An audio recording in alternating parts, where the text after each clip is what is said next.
You're listening to Sudbury News Talk. I want to show you something. Stand by. On the morning shift. Anything could happen. Sudbury News Talk on the morning shift.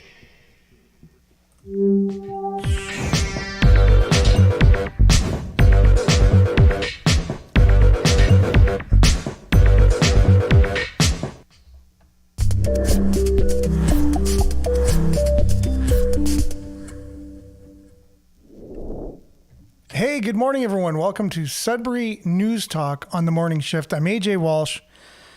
I'm glad to be here with you this morning. We got a great show. It is Tuesday, March the 19th, as March is now we're flying right into the end of March. We're sliding into home base for March to be behind us, and we're heading into April almost. It's crazy that time is flying so fast, but it is, and here we are, and it's going to only get faster, I guess, as we want to hold on to summer, even though we've never had much of a winter, which is great for some of us, maybe not all of us. Let's see here. Okay, thank you for that iPad, for letting me know. We appreciate it. And so we're live on CKLU 96.7 FM, cklu.ca. You can stream us if you just click on the Radio Player Canada app. You can listen to us, and you can also download that same Radio Player Canada app and take us with you and listen to us anywhere, anytime on your favorite device. And so we're also live streaming. So this is a visual audio podcast / radio show. So you can also watch us as well as listen to us as you watch us, because there's audio with video. Anyways, so we're on Facebook.com/Sudbury News, YouTube.com/Sudbury News. And make sure to like, share, subscribe, and follow all of our social medias. We're also on X and Instagram, and you can catch us on Sudbury.news, which is our local news aggregator. And that's where all of the local news is aggregated into one convenient location. So it's going to be a great show today. It's a great show because of you. So make sure to like, share, comment, subscribe, follow, all those things on our social medias. But mainly, comment. It's your show. It's your conversation on your station, let's say. It is CKLU's Pledge Week as well. So head on over to cklu.ca. Make a donation for whatever you can do within your means to support local and community radio. It's been around since 1984, and hopefully, thanks to you, it'll be around for much, much more. CKLU Pledge Week. We'll talk about that and much, much more, including Billy Brumiller is going to be in the studio along with a little kitten. So a cat will be also on the show. You'll hear the cat in the background. Maybe you'll even see the cat on camera from time to time, as the cat has a mind of its own and it will do what it pleases. It's in the studio today, so we're having a great show. We have our little mascot with us, and yourself. We're all here. Grab your favorite beverage. It's going to be an awesome show. We'll start off with the weather. We'll have a little bit of sports, news headlines, your comments, maybe a little deep dive, and we'll all be happy after the show's done. Have a great one. We'll be back right after this. And now it's not working. Thank you. This is one of those days. So our weather thing, okay, it is. We'll be back right after this.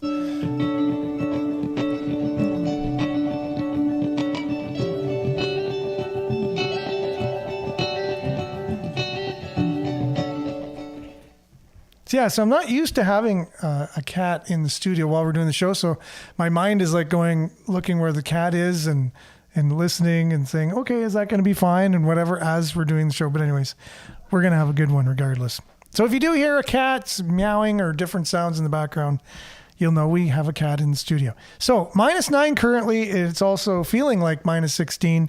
There's light snow. Today we can expect periods of snow, 2 to 4 centimeters, mild wind, high of +1. Wind chill will feel like -13 in the morning. Tonight, flurries, local amount of 2 to 4 centimeters, like we said, and the wind will start gusting up to about 50 kilometers per hour. Low of -7, wind chill overnight 15. Wednesday, cloudy, 40% chance of flurries in the morning and early in the afternoon. 30 kilometers to 60 kilometers. It'll be gusting, and a high of -6, but it will feel like -16. So a little cooler tomorrow with a 40% chance of flurries. Then Thursday. So the weather's already changed. So yesterday the forecast was Thursday and Friday was totally sunny. And then it was also sunny on Sunday. So now that's gone. The only sunny day we got right now is Thursday, -5. That will change guaranteed, before we get there. And then 60% chance of snow, 0 degrees on Friday. And Saturday, Sunday, Monday, mix of sun and cloud, -2, and +1 respectively. Okay, so that's, let's look at the satellite here really quick. A lot of clouds everywhere, just for those on the radio. That's your Sudbury weather, brought to you by SudburyWeather.ca. Back with a little sports update and news headlines. Billy Brimler in the studio with us, and Daisy as well. Daisy will join the show as, just whenever she wants to. So she'll be here too. We'll be back right after this.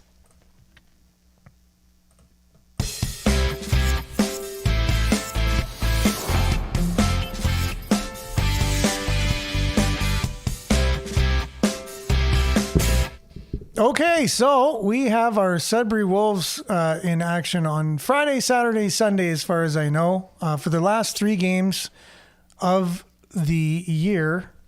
And the last 3 games of the year, one of them is in town. And I'm just going to bring Billy in here because we're going to talk a little bit about the Sudbury Wolves here. You've been at pretty much every home game this season, Billy, and good morning, by the way. Good morning to you. Yeah. And is it just me, or did you notice the attendance gradually, getting more and more people at the Sudbury Arena? Yeah, no, it seems like it's increased. A lot, yeah. A lot. Yeah. So that's a good sign. A lot of effort was put into that, so. Really? So marketing-wise, or marketing-wise, and, being, part of the production team, I think that was... refining that process to try and make the experience kind of like a nice, fun environment to be in. So marketing in terms of making the actual show, you can look at it like that, the when you go there, the experience you have when you're there with the music and the whole atmosphere thing, like everything from when you enter the doors till you leave, kind of trying to make that experience as good as possible for everybody, right? Yeah. And then the word spreads like, wow, I had a really great time at the game the other day. Maybe I'll come back and maybe I'll bring a friend or something with me. Yeah. It's that Jumbotron. I think you see a lot of magic moments happening on that, It's like, I've seen some forlorn people like day in, day out, and then I see them on the Jumbotron and they're just, they're in their element with their son or daughter and stuff. And it's like, wow, I've never seen that expression on that person. Yeah. So when you're in on, it's kind of like the audience is part of it because they have the camera going around, right? Yeah. It caught a mouse. Okay, no good. way. Yeah. So let's see what she's going to do with that mouse. That is her first mouse, I think. Okay. Well, she's just playing with him right now. So hopefully there'll be a little more. I think she's been scoping him out for days. Really, eh? She knows the spot where there's some activity. So. Okay. Well, that's why they're here. That's great. I guess when you're a cat, that's what you're expected to do. Yes. Okay. Well, that's we've had from time to time a mouse in the studio while I'm doing the show. And, I think she's lost control of the situation. Okay.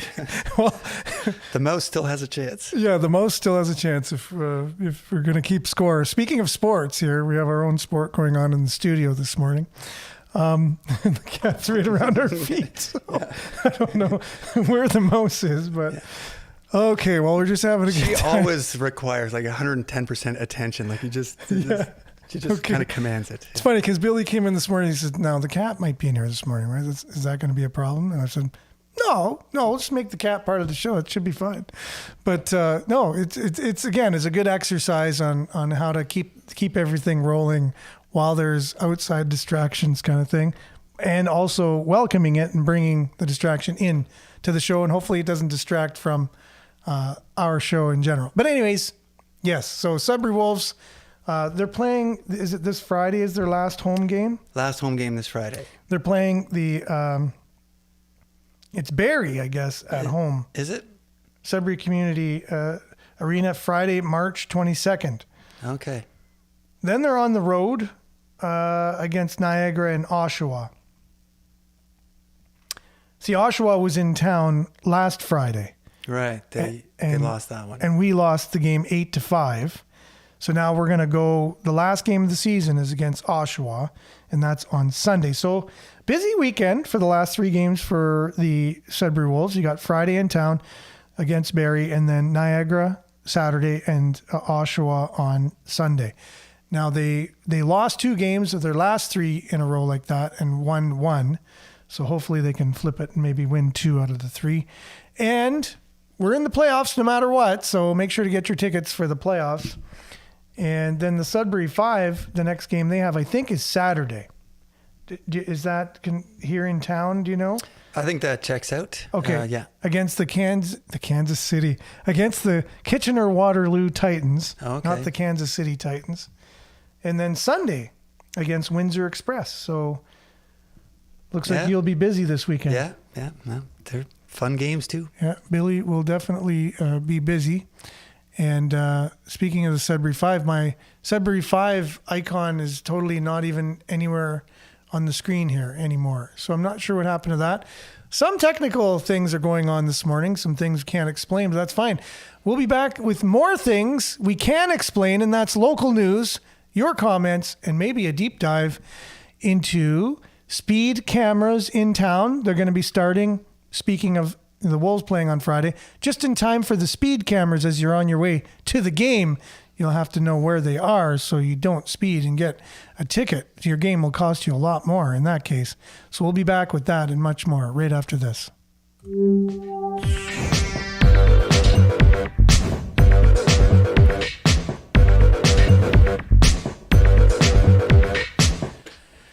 Okay, we're back. We have many online so far.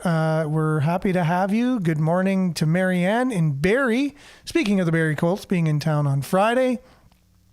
Liked and shared as usual. Thank you very much, Marianne. And Monique, good morning. Sunshine smiley emoji there.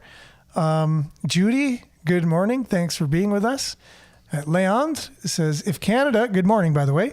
And if Canada does not have a blue wave, we are doomed. The question is, can we recover from the extreme damage that has been done? That is a good question, Billy. But many say, there's no damage. There's no damage done. What are you talking about? Everything's great. It's the way it should be. It should be even more of whatever we've been having for the last 8 years. Do you ever hear people talking like that? Yeah. But, you know, I think the reality is like, it kind of pendulum back and forth. And sort of like the more you have a damaging situation and the longer it exists, the stronger the wave in the other direction. So possibly. So, you know, we're getting a sense that there is a lot of chatter about, there's bad stuff going on right now. You can, there's a good chance there's going to be a very big blue wave. And does everyone agree though that there's been bad stuff going on, or are some people like, no, this is great? You know what I mean? Like that ArriveCan app should have cost, $80 million instead of whatever, 60 million instead of 80,000 or whatever it was supposed to cost, Yeah, I don't know. I think stuff like that is, depends how big they quantify it. It's like a lot of people are like, well, that's government, it's like, it's going to pay $10 for a bolt instead of 10 cents at Canadian Tire. Like it's just kind of that natural government. And I think it's probably woven into the culture long enough that it's probably accepted by maybe it's an older generation thing. Maybe more people these days are like, wait a second, why is that? So if you go through all the things, so you have the ArriveCan, they call it the ArriveCan scam now because it was supposed to cost 80,000, and Nick said probably could have cost 30,000 if you would have got Fiverr to do whatever and then build on it. So there's people that made like 19 million without doing a thing, without lifting a finger, typing a key, doing anything, just got the contract, and the billing information was a cottage in Muskoka kind of thing. And that's their headquarters. That's pretty blatant. It's going to be, I mean, it's hard to defend that probably, but I don't know. Maybe there's people out there who can defend it. It's probably not, stuff like that can't really be done too on the cheap. It's got to have certain, quality control, and it's got to be, you want the best of the best kind of doing this stuff. For sure. But I don't know if that was the case there. And I think you're seeing a pattern, I guess, is what you're probably alluding to. That is, like, wait a second. What's the difference between this pattern and somebody who just basically, funnels money like a criminal gang would, Yeah, well, that's the thing, right? And so, and you go back to SNC Lavaland, like that's so long ago now. But if you go SNC Lavaland and then ArriveCan and everything in between, and when you say everything in between, there's lots of stuff in between there. There's not just a couple things. Even talking about the Winnipeg lab leak, I don't know, Winnipeg fiasco where there were the Chinese scientists here getting information about, the things that are going on in labs, meaning working with viruses and things like that. And there are rumors and whatever that say that could have been pretty possibly part of what we just went through in the last 5 years now, could have been key to that. Yeah. So, and that's the thing. Cover-ups are always more telling than the actual, incidences themselves usually, because that's shows more exposure, I guess. In a way, it's like, well, why won't you let this person talk? It's that whole idea of when you cut out someone's tongue, what's it? What you're saying is you're guilty. Yeah. So maybe the more you don't say it and you don't have answers to it. So, and I got to at some point just list all the things because there's so many of them that it just goes on and on and on and on. So one day we'll have a what just happened in the last 8 years kind of thing segment of the show. Good morning, Belinda. Usually has a positive statement every day. Stop trying to calm the storm. Calm yourself. The storm will pass. Heart emoji. Very true. That is true. Grace under pressure. And what is it? Whatever. Something in the storm. Eye of the storm. Yep. Be calm. There's an eye. Keep in the eye no matter what. That means you're in the middle of the storm. In the eye of the storm. That's right. But you can still be calm. Denise, blessings to everyone from Espanola. Morning, Vin. Oh, yes. So you sent me a video, Vin. I still have to watch that. I watched a video sent to me from Liette, I believe, yesterday. And so that was an hour and some. So it took me a while. So I'll get to that video. Much looking forward to seeing it. Thanks to everybody who send in videos and articles and things to not only educate myself, but to also then include in the show. So it helps everybody. Thank you for that. Keep every bit of information you have that you think I would be interested in, just keep sending it because I very much appreciate that. Monique, good day, people. That's a exclamation point ×2 and an emoji I can't see. Looks like a rock for curling. But emojis, I don't know. And it's a smiley emoji. I definitely can tell. Oh, it's a cup of coffee. Okay, there you go. So a cup of coffee, smiley emoji. Good day, people. That was Monique. Good morning. Marianne says, LOL. Good thing spring is coming. Hopefully we will have more sun in the summer than last year. Rain is all we got. Nancy, good morning. Aaron and Billy and Kitten. Yes, Daisy is in the house. Good morning, Nancy. And Vin, morning, Billy. Long time no see. We got a lot of morning Billies. Belinda, nice. Judy. Glad to see Billy. Yes, I know a lot of people going through Billy withdrawals for the last year or so. So Vin says, took a 75-year-old local that lived here her whole life and never been to a Wolves game this year. She loved the experience, even though not an avid hockey fan. And that's, I think, the goal you guys had, right? That's the idea, yeah. So have anyone just come out and say, I just had a good experience. I'm not sure what happened on the ice, but it looked fun and I had fun and everything was great.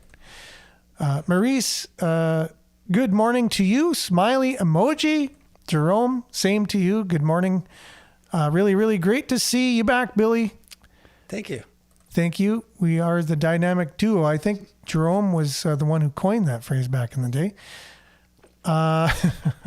Melinda, I think that's the solution for all the rats in Parliament. Release the cats.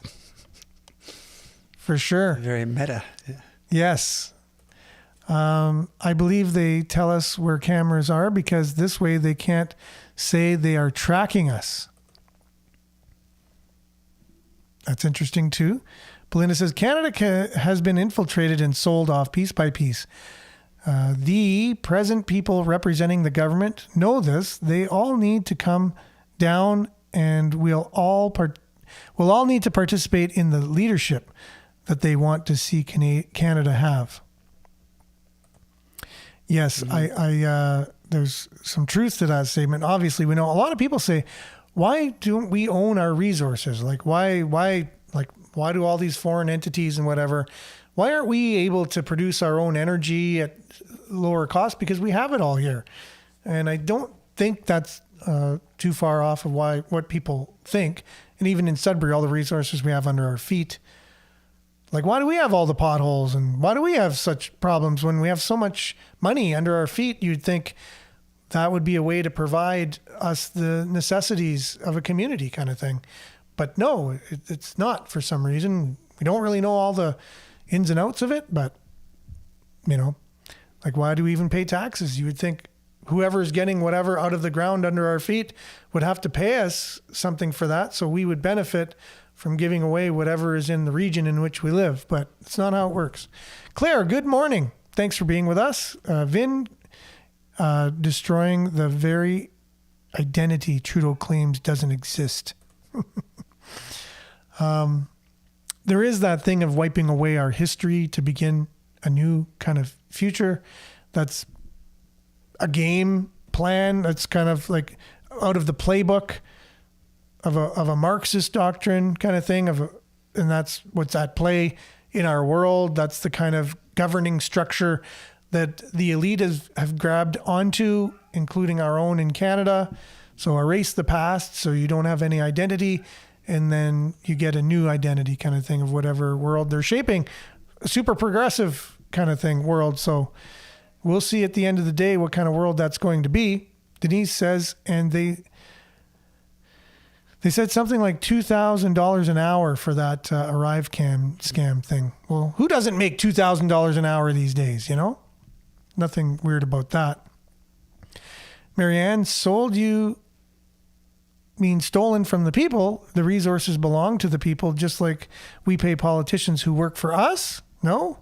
Isn't that the way it's supposed to be? Monique says lots of people don't want to know, even refuse to know the truth, and prefer to live in their lives in a fake reality. I think there's a lot of truth to a lot of the things being said here. I believe it was $2,600 per hour for 30 to 40 hours per month of work that wasn't even done for that ArriveCan thing. Jerome, so if every vehicle is over, so we got a few different topics going on here in the comments. So I apologize to anyone listening on the radio going, what are they talking about? It seems to be talking about 50 different things at the same time. But it is what it is. We have comments coming in from what we've talked about. So if every vehicle over the speed camera's settings, what does the court do then? Do you know what that would mean, Billy? So if every vehicle is over the speed cameras? I mean, if everyone settings? drives by at 20 over, okay. And you're going to have that's, 500 people in an hour. So inundate the courts with the thousands and thousands of these tickets? Well, I'm curious to see how it actually rolls out. I think, I would guess that it's more like Mike Perron had said, where he did say there was an actual officer like watching the camera and doing the tickets. So I don't know about watching, but then reviewing or something. Reviewing, when the ticket comes in. Yeah. So I'm expecting it to be not too far off the norm. Like I'm still expecting like a 20 over, if a bunch of people get 10 overs right off the bat. Yeah. It's going to be, instant revolution probably. But so I think they would ease into it little more gradually. Yeah, and we'll be talking about that this morning. There's a Sudbury Star article that we'll go through, and we'll let everyone know where these are going to be. If you don't know already, these speed cameras are starting on Friday, just in time for heading to the Wolves game. How many other contracts have been given out instead of public service? For sure. You would think they would have internal people that can do a lot of these things, but then it doesn't help to pay off your friends that way. You'd have to hire them. Then they'd only make $30 an hour, right? So it wouldn't work that way. Sheila, good morning, by the way. So let's head off and start diving into a couple of these stories I want to get to. So speed cameras in Sudbury starting March the 22nd. Cameras intended to get drivers in Sudbury to slow down. Slow down. Because speed does what, Billy? Well, speed, I don't know. Is there a catchphrase there? Well, I mean, I think... I use enough cliches. Don't force another one on me. Well, they would say speed kills, I think. No, have you ever heard that? Yeah. Okay. So But tell that to the race car drivers. well, it's not a safe job there. That's true. But Good morning, I mean, Linda, by the way. Good morning, Linda. Thanks for being with us from River Valley. And I've heard you allude to this too, that, it would be good if there was like some kind of, there probably is some kind of database, we can kind of see what the numbers are, how much it affects. So Do you think so? If we had an expert on who was like well versed in all of these studies and could sort of like pull this stuff out saying, we slowed this down 10 kilometers here and we went from, X to Y over the course of 3 years. Yep. But that's the problem I have with it, is that we're not starting at that. So when Mike was on the show, I said, how many accidents occurred on these stretches? And he says, well, we don't have that information. Yeah. But that's one element. I think another element too is if you do live on one of these areas where they're zooming by, and there is places where it's crazy fast. And, Yep. and like I said, if you have a driveway at the end of the road and you're trying to pull out and people are doing 110 around a corner, I could see the need for something to be done. So Yeah, but what do you do? is speed cameras the solution? No, that's all I'm saying. But I guess Yeah. it is a solution, and that's the one we're going to do regardless, right? Yeah. And of course, lots of terrible potential drawbacks to these things, especially, moving to this, potentially technocratic authoritarian world. You don't want to have this turnkey totalitarianism where people can go, look, hey, everything's got cameras. We can just implement all these more controls now. Well, So many that's people obviously- on the show have had the same concern and voiced that for sure, that it's part of a grander thing later on. Like, sure, it's for that now, Yeah. but it could also There's be no used- doubt that some people out there are like chomping at the bit with that. Yeah, because it plays into what they see our world kind of becoming, and it's usually for your safety. So right now it's for your driving safety, and later on it'll be for other kinds of safety. It's always for safety, so you can feel safer. Yeah. And for some people, I think that's true, because I think in the political world, you have both sort of ends of the spectrum where you've got really good, honest, caring people trying to do the best for their fellow humanity. And then there's the, as popularized by that Dune quote, that it's not that power corrupts, it's that it's magnetic to the corruptible. So you're going to have people who are also in the mix who, and these people are sort of wrestling for power at the top. Yeah. So you're saying there are some people out there that like to have power, and That's my theory, yeah. and they aspire to these positions. Power makes them feel good, yeah. Okay. Well, As it probably makes everyone feel good. It's just To some some people degree. have it in check more maybe than other, and some yeah. people, Maybe it's a little out of check. yeah. Well, they're intended to slow us down, City says. 6 cameras will be operational by March 22nd and will change locations every 4 months. Those caught speeding will be fined. So this is a picture of what it looks like. And speeders beware. The city of Greater Sudbury says it will have 6 of them operational by this Friday. Now, when on Friday? Is it going to be Friday morning, Friday evening? It just said Friday, so we don't know. And they said they're supposed to be Are we going to get a for sure? Okay, now they're operational. Is there going to be a sign there saying it's, okay, now it's starting? So depending on how fast you're going, these fines could add up to $170, perhaps more. So the ASE cameras, as they are called, are important tool to mitigate the safety risks associated with higher driving speeds, Mayor Paul Lefebvre said. By holding motorists accountable and addressing the root causes of accidents related to speed, we hope to significantly reduce the number of traffic incidents and improve pedestrian, cyclist, and motorist safety in our community. The city says the ASE is a cutting-edge solution designed to improve road safety. It's a cutting-edge solution. It's been around for 20 years, but it's still cutting edge, I guess. The automated system uses cameras and a speed measurement device to detect a camera image of vehicles traveling more than the posted speed limit. I can't see anything going wrong. The first 6 locations across Greater Sudbury will be Bellevue Avenue between Picard and Ralph, Algonquin Road between Maurice and Field, Falconbridge Road between Donnelly and Church. How do you get to work, Billy? I could take either Radar Road or I don't even know what the Valcarin Road is. Is that 80? Yeah, it's MR80? Just the highway, MR80, I think. The old Highway 69 North, whatever you want to call it. Yeah, you could. So anyways, yeah, if you are traveling through Garson, and you know that main stretch there where all the businesses and stuff are, so between Donnelly and Church is where the speed cameras will be operational. As of Friday, we don't know what time.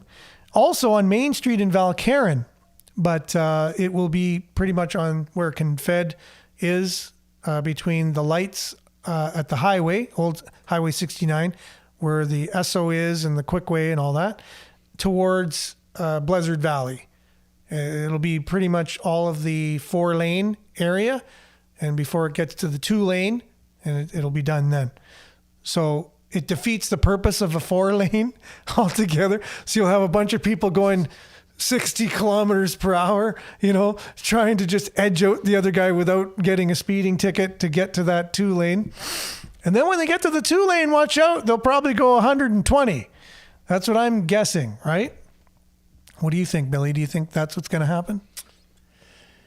I don't know. I think they probably will have that effect of slowing people down. But, I guess, at what expense, or what else will happen? At what expense? And, if it, sometimes it feels ridiculously slow. Like there are stretches of 40, and it's like, I don't really think it should be 40 here. Yes. And if it just keeps going along that game, where it's like someone calls out, it should be 30. Like eventually, like this is sort of part of that pattern of the world going into is like certain unrealistic territory. But this, we'll see if this is. I'm not too concerned at this point. But I got an idea. It comes on the heels of my dream I had, where I had a friend who was driving or whatever, and then he was upset, and then he passes by me, but he's going in reverse. And he seems to be like on this kind of, oh, well, if something happens to me, he was going really fast in reverse. And he goes around the corner, and I knew something bad happened because he's going into oncoming traffic in reverse, like really fast. But I thought, you know what, a good idea would be we all need to drive in reverse. Because then we can be really cautious as we drive. So I think Sudbury needs to be the first city where we all drive in reverse, at really slow speeds. Might be to something to really make sure that we're really safe. Well, I saw this comedian say, it's like, we're doing all the wrong things. We're making cars like incredibly safe, like tanks, and you feel invincible. It's like, if you want people to drive safe, make cars with an 8-inch spike sticking out of the steering wheel. It's like, you're just gonna like an 8-inch spike sticking out of the steering wheel. People will be very careful. Okay, I can see that. You definitely want to be very careful, yes, if you're driving in a car with an 8-inch spike coming out of the steering wheel. So that is a good idea. Now, speaking of comedy, Reason Magazine, which is out there to kind of show us like who we really kind of are. It's a more of a libertarian kind of point of view. They have a little comedy skit video they put together. What could possibly go wrong? You know, so ideas that cities have had or countries have had, for these ideas we're talking about right now in Sudbury, what could possibly go wrong? Well, apparently Edmonton, they had an issue with sound, with cars, with, you know, those, what are they called? Cherry, whatever's, you know, you put them on your car and make it sound like a Harley Davidson. Right. And so usually younger people love to make lots of noise with their car. Well, they had a problem in Edmonton, so they put up these sound meters to gauge the sound, so that way you'll see, oh, the sound of your car is really loud. You'll have to kind of like keep it down or whatever. But it backfired, and people went around, instead of like worried about it, they actually saw how high they could get it to go. So they were like revving their engines as high, you know, to see how high the score could go. And eventually they had to cease and desist, sorry. So here you go. This is a little bit of a funny take on it from Reason Magazine. And now, great moments in unintended consequences. Part 1, 4-door high score. The year, 2018. The problem? Too many loud vehicles in the city of Edmonton. The solution? Erect sound monitoring display boards in various locations in the city, alerting motorists if they are exceeding the 85 decibel limit by displaying their current noise level. Sounds like a great idea. With the best of intentions, what could possibly go wrong? Turns out, games are fun. Since the display board went up as part of a pilot program with no accompanying enforcement mechanism, competitive motorists use the scoreboards, displays, to see just how loud they could get. As revving engines increased, so did noise complaints. Within weeks, the city reversed course and turned off the LED displays. I guess cars aren't the only things that backfire. Part 2. Ban plan. The year? Yeah, so they go into other ones, but they don't have anything to do with what we're talking about today. So that's good. Maybe for another show, another topic. So what I see with these speed camera areas is you're going to enter them and you're going to go right down to, you know, whatever the speed is you're supposed to be going at, right? Then you're going to go that speed, and then you're like after like 2 miles of this, or 2 kilometers or 3 kilometers or whatever, how long this is, you're just like chomping at the bit to get through this area. How many people are just gonna give her after that, you know what I mean, and make up for the time they lost in that section. So now we know what's gonna happen, right? So who's gonna be at the end of these speed traps, these speed camera areas? Who's gonna be sitting there ready for those people that have just been chomping at the bit to get to work or to get to where they're going, and just went through going exactly the speed limit for 3-4 kilometers? Billy? That's pretty good foresight. Yeah, and again, the whole problem I guess they have is, you know, lack of, you know, personnel to like, because you don't see them doing the same kind of ticketing as they used to. So are they going to reverse course on that? Are they going to add some more? You know, I don't know. I could see them doing that for a while, because you know that's probably a good anticipating that that's going to be a consequence of that. So that is, so it's going to have, so everything you do has an opposite reaction. It's science. Like everything you do has a reaction. Yeah. Right. So you can't not have it. But if they're thinking out this in the long game, it's like, well, if we do this for a couple months, you know, until people get the message, it'll curb their behavior that way. Yeah. So it might be just a temporary thing. And then you're going to have people wanting to take alternate routes. So alternate routes around these speed camera areas. So you're going to have people bolting it down side streets and residential areas and things like this, you know, in order to avoid the speed cameras. And we're not set up for that. We don't have alternate routes kind of thing that are throughways. That's why we have these kind of busier areas, right where they're putting these cameras, right? So and then you're going to have people like going around and whatever, and just to try it anyways. They're going to see. But they'll know it's not going to be any faster. And is it any safer? Like, how safe is it going to be? This is the problem I have too. We're not starting this experiment, which is what it is. If it's not a money grab, which a lot of people claim that it is, and I don't think that it's a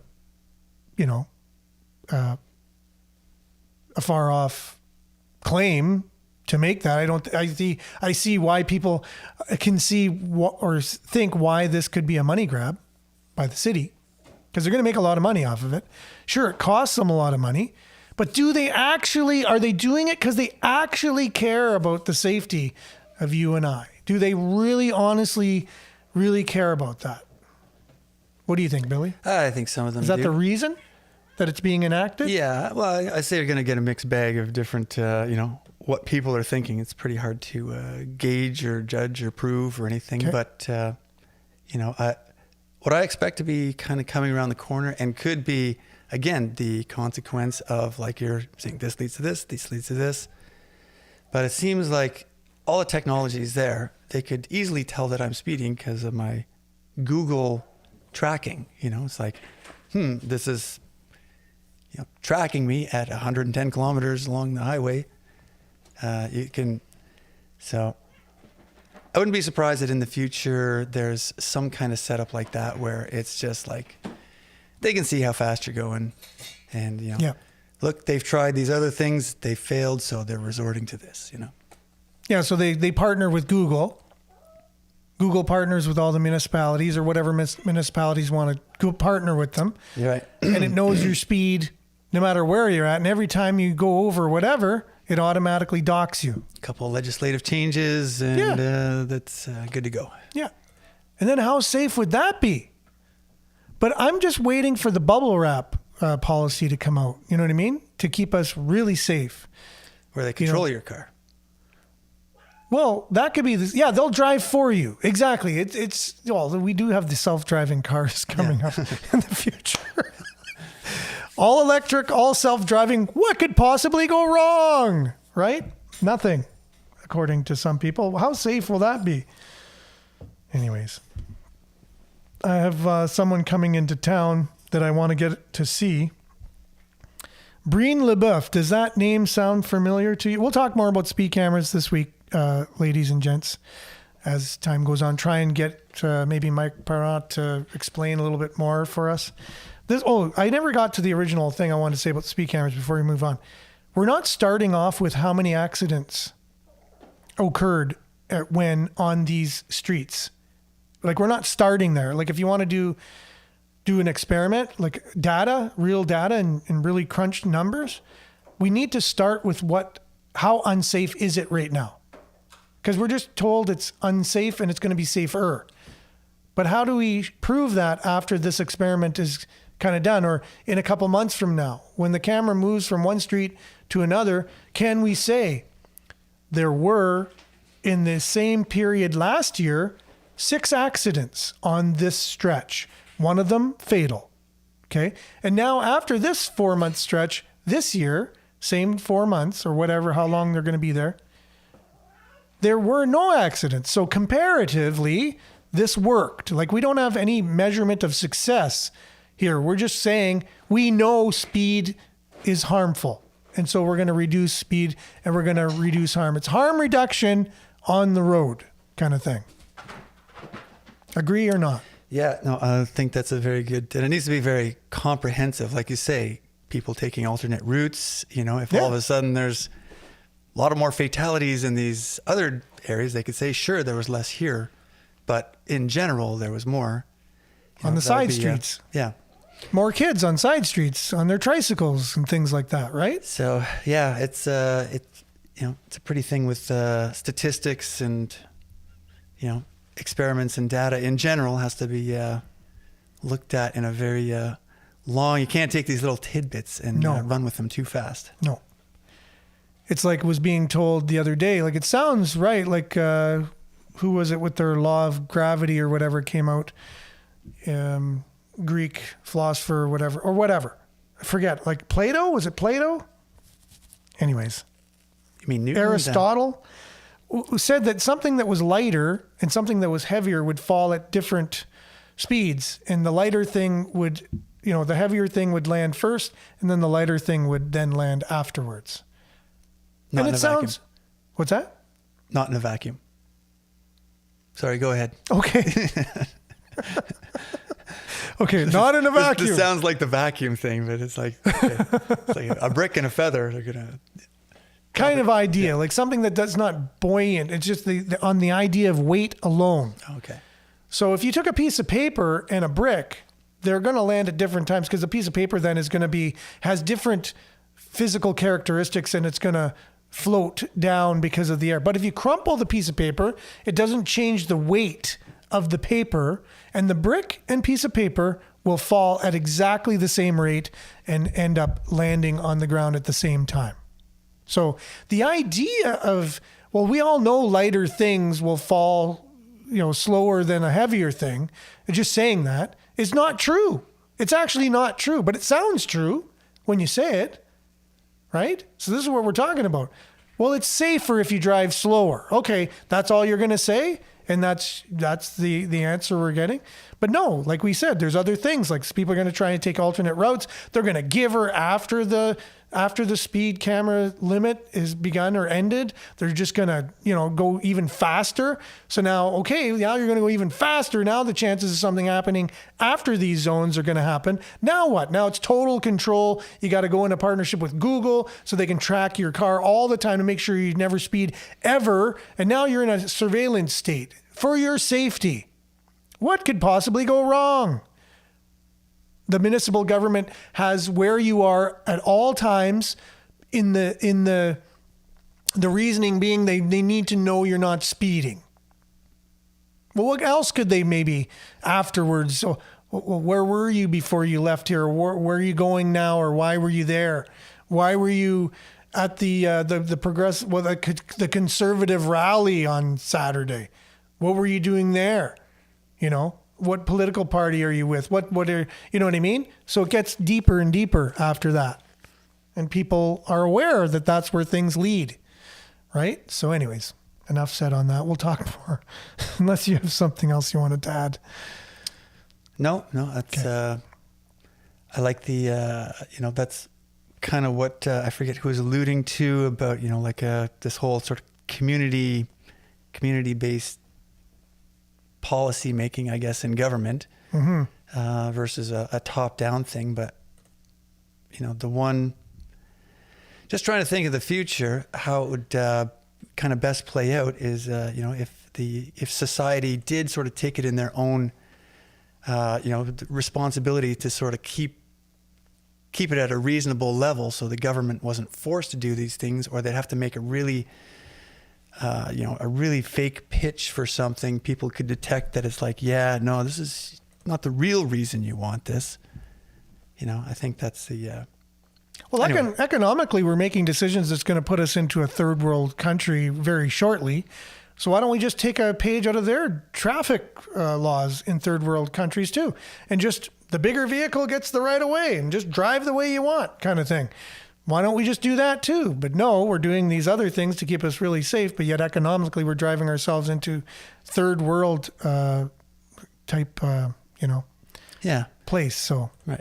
And that's kind of more the consequences of maybe not paying attention to what,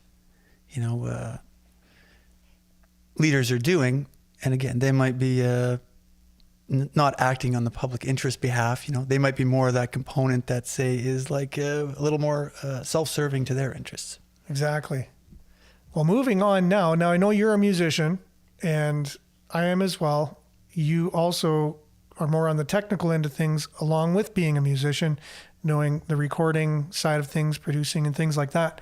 So there's going to be a gentleman in town visiting who's of legendary status, however, not known. His name isn't all that known, but if you know who he was associated with and his history of which bands he's played with and things like that. So I'll say the name to you and see if you're able to associate the name with the legend. Breen LeBeuf. Yes, I did hear of him actually with my coworker at the Wolves production team. Okay, good job. Is actually playing with them, I think, this Saturday. This Saturday, he's in town. He's at Collège Boreal. They have their amphitheater at Collège Boreal. Breen LeBeuf, he's the brother of my favorite and many other favorite people's favorite teacher. I had him in grade 5 and grade 7, his brother as a teacher. And he would come into class, and he was so proud of his brother. And his brother should be proud of him as a teacher as well, because he was the best teacher, like I said, bar none, that I had my whole life. And so it says that Franco rock legend Breen LeBeuf to perform this Saturday. Celeste Levi and Marc-Antoine Joly will open La Nuit Le Tang show, and they will be, like I said, in the auditorium. Picture of him, just so everybody can see. He looks exactly like his brother, my old teacher, minus maybe as long of hair. My teacher's hair maybe went up to his shoulders. It didn't go as long there as Breen's did. But anyways, that's Breen. He'll be performing. Now, do you know which particular bands or artists he was known to perform with in the past, Billy? You know, he just, my buddy just riffed off a list of them. And I was like, whoa, whoa, whoa. And I can't remember what they were, but they were big. You can't remember what they were. Okay, yeah. Well, that's good. That's 5 days is a long time ago for me. Well, does Celine Dion ring a bell? Heard of her. Okay, so he was the bass player of Celine Dion after he was already a legend in his own time. So there was a band from Quebec, speaking of legendary for Francophone rock, Offenbach was the name of the band. And their singer was very legendary. They even made a movie about him. Just watched it on HBO. Really good movie. So he performed, he's going to perform a lot of his songs from Offenbach this Saturday, but he's also played with the likes of Celine Dion and April Wine. Mm-hmm.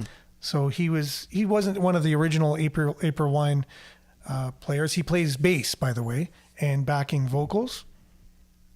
And so anyways, yeah, he'll be at Collège Boreal. Doors open at 7 p.m.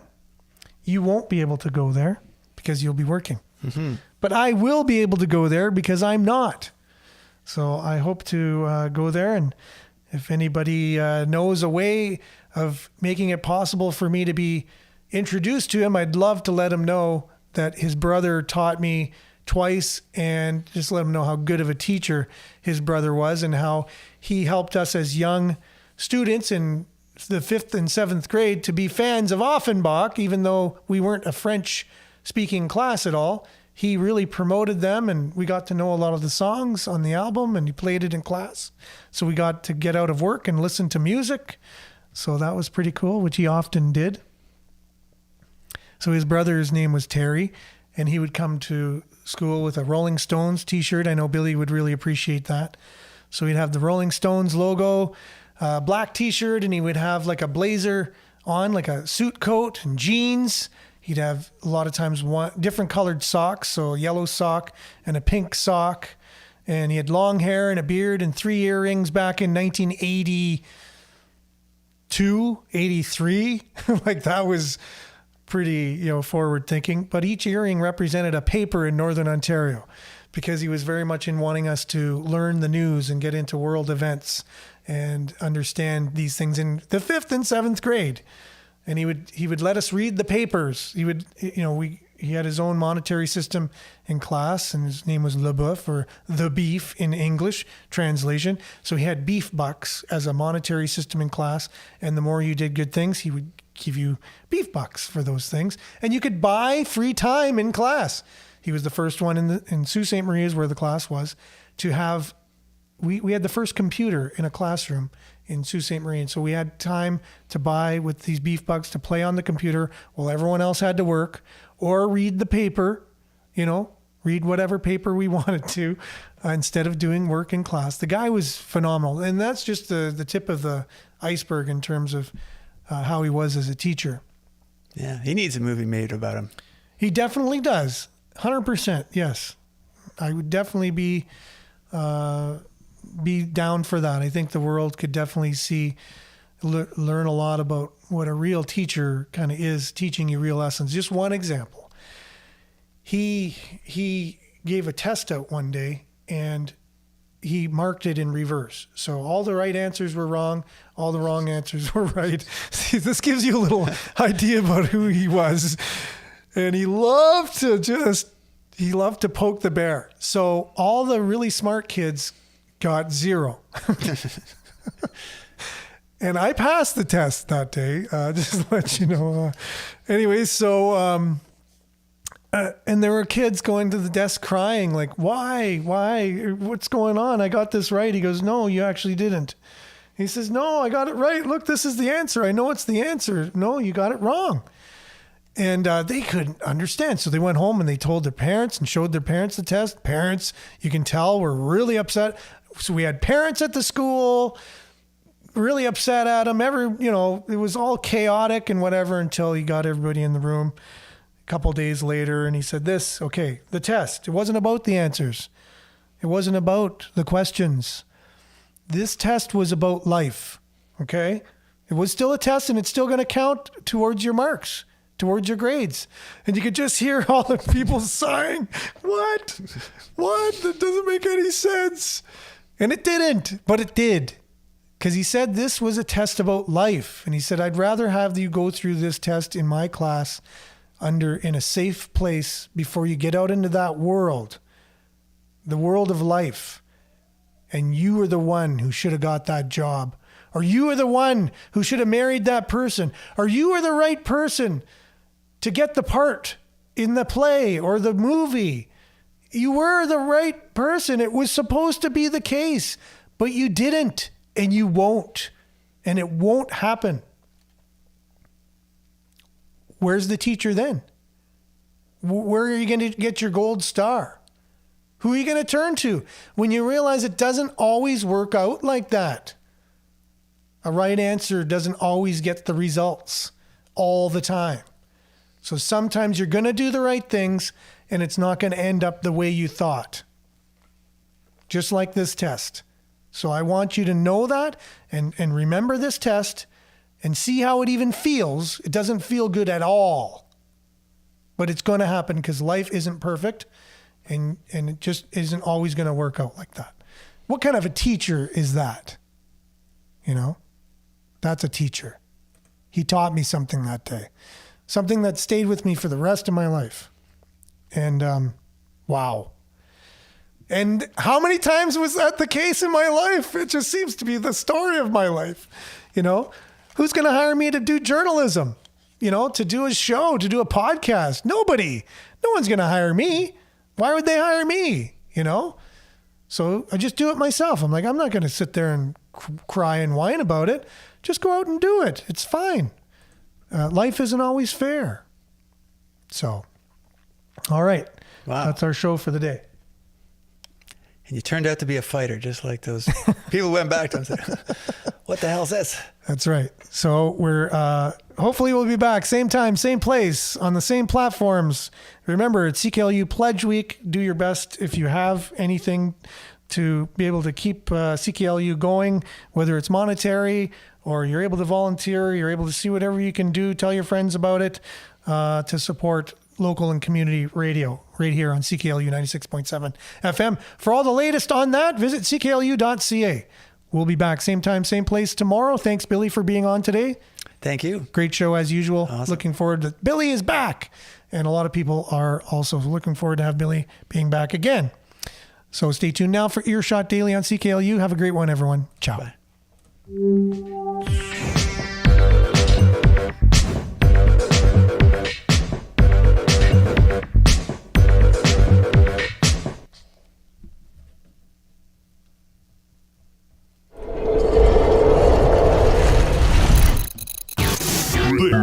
This is Sudbury News Talk on the morning shift.